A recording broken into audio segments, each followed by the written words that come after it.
ஓம் சக்தி. உலகமெல்லாம் சக்தி நெறி ஓங்க வேண்டும். ஒவ்வொருவர் மனக்குறையும் நீங்க வேண்டும்.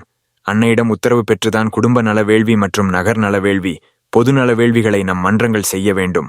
ஆணவம் காரணமாகவோ அலட்சியம் காரணமாகவோ மீறி நடந்து கொண்டு அதனால் பாதிக்கப்படும் போது அன்னையையும் குருவையும் நொந்து கொள்வது மடமை. வேள்வி பணிகளுக்கு புறப்படும் தொண்டர்கள் அகத்தூய்மை புறத்தூய்மை மிக்கவர்களாக ஆயத்தப்படுத்திக் கொண்டு வேள்வி பணிகளில் ஈடுபட வேண்டும்.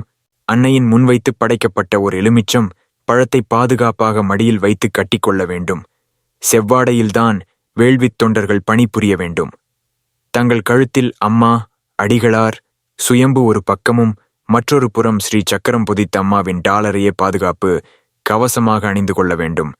வேள்விப் பணிக்கு ஆயத்தமாகும் முன் போவேள்வியின் போதோ அரசியல் சினிமா, காமம் கலந்த நகைச்சுவை பேச்சுக்கள், ஜோக்குகள், அரட்டைகள் போன்றவை அறவே கூடாது. மீறி நடந்தால் அந்த பாவம் சும்மா விடாது. வேள்விகளை வியாபாரமாக்காதே, அவ்வாறு ஆக்கினால் விஷமாகிப் போகும் என்பது அன்னையின் எச்சரிக்கை. நம் சித்தர் பீடத்தில் அன்னை அருளிய விதிமுறைப்படியே பின்பற்றி நியமம் தவறாமல் வேள்வி செய்ய வேண்டும். அம்மா, நான் அறிந்தும் அறியாமலோ செய்யும் பிழைகளைப் பொறுத்து அருள் செய். எந்த பிழையும் வராமல் என் உள்ளிருந்து எனக்கு வழிகாட்டு என்று வேண்டிக்கொண்டு வேள்விப் பணி புரிந்தால் பிழைகள் வர வாய்ப்பு இல்லை. வேள்வி பூஜை என்பது கத்தி முனை மேல் நடப்பது போன்றது. கருவறை பணி, வேள்வி பணி 2 இடங்களிலும் பயபக்தி தேவை. ஒரு மின்சார நிலையத்தில் தொழில் புரிகிறவர்களுக்கு எவ்வளவு எச்சரிக்கை உணர்வு தேவையோ அந்த அளவு எச்சரிக்கை தேவை.